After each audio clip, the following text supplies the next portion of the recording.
আহারে, কেন মেয়েটার সাথে লাগছেন বলুন তো? আয় তো আনা, শনের নুরির মতন চুল করে রেখেছিস, তেল মাখিয়ে দিয়ে আয়। না না, আমি তেল মাখবো না। আরে বাবা, মাখ না, তেল মাখলে মাথা ঠান্ডা থাকে। আয় আয়। নো ওয়ে, কিছুতেই না। আমি তেল কি করলি? কি করলে তুমি এটা? চোখে দেখতে পাও না? তুমি চোখে দেখতে পাও না? দেখলে তো আনাদি, বড়দের কথা না শুনলে কি হয়? তেল মাখলে মাথাও ঠান্ডা থাকতো আর ভিজতেও হতো না। হ্যাঁ, মাথা ঠান্ডা করতে হবে, আগে বলবি তো।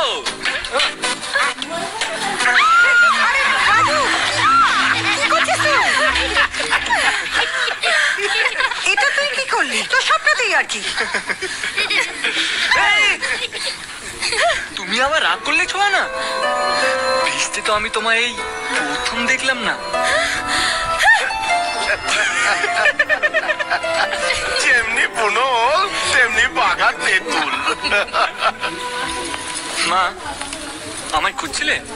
হ্যাঁ, দুদণ্ড চুপ করে বস, তোর সঙ্গে কথা আছে। কি কথা? বস। কি? চুপ করে বস।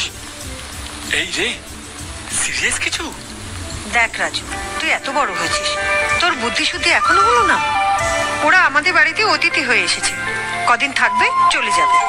ওদের যাতে কোনো রকম অসুবিধে না হয় সেটা দেখা তো আমাদের দায়িত্ব। তুই আনার পেছনে আর কখনো লাগবি না। কি করবো মা, এমন না কুচু ন্যাকা মেম সাহেব দেখলে পেছনে না লেগে পারা যায় বলো? মনটা নিষ্পিস করে যে। ছোটনের সঙ্গে থাকতে থাকতে না তুইও দিন দিন ছোট হয়ে যাচ্ছিস। তুমি চিন্তা করো না, আমি একটু একটু ওর পিছনে লাগবো না, বেশি ভাড়াবাড়ি করবো না, প্রমিস। মারা মন্দির থেকে কখন ফিরবে ঠাম্মা? একা একা থাকতে ভালো লাগছে না না রে? ওরা অত করে বললো ওদের সঙ্গে মন্দিরে যেতে, গেলি না। এখন বল, কতক্ষণ আর বুড়ি মানুষের সঙ্গে থাকতে ভালো লাগে বল? আমি বুঝতেই পারিনি ওদের এত দেরি হবে। আচ্ছা ঠাম্মা, আমি কি যেন বলছিলাম তোমায়? কিছু না। আচ্ছা শোন, আনাদি, বড় মা বলে পাঠিয়েছে একটা বাটি নিয়ে মন্দিরে যেতে। সিন্নি প্রসাদ হয়েছে তো, বাড়ির সবার জন্য আনতে এই বড় বাটিটা লাগবে।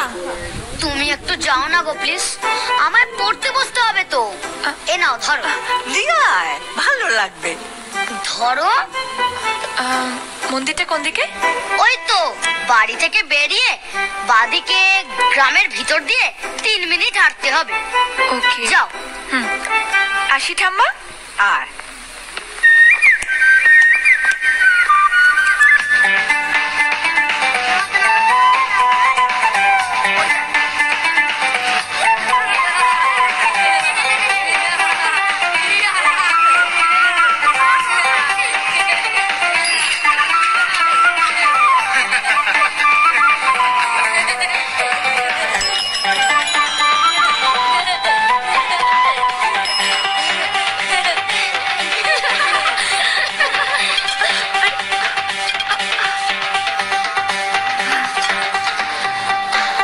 পাগল নাকি রে বাবা?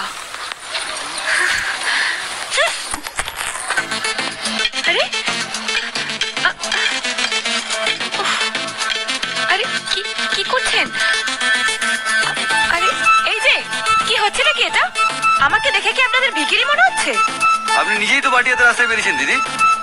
মাত্র 4 আনা কেন দিদি? আমরা 8 আনাও দিতে পারি।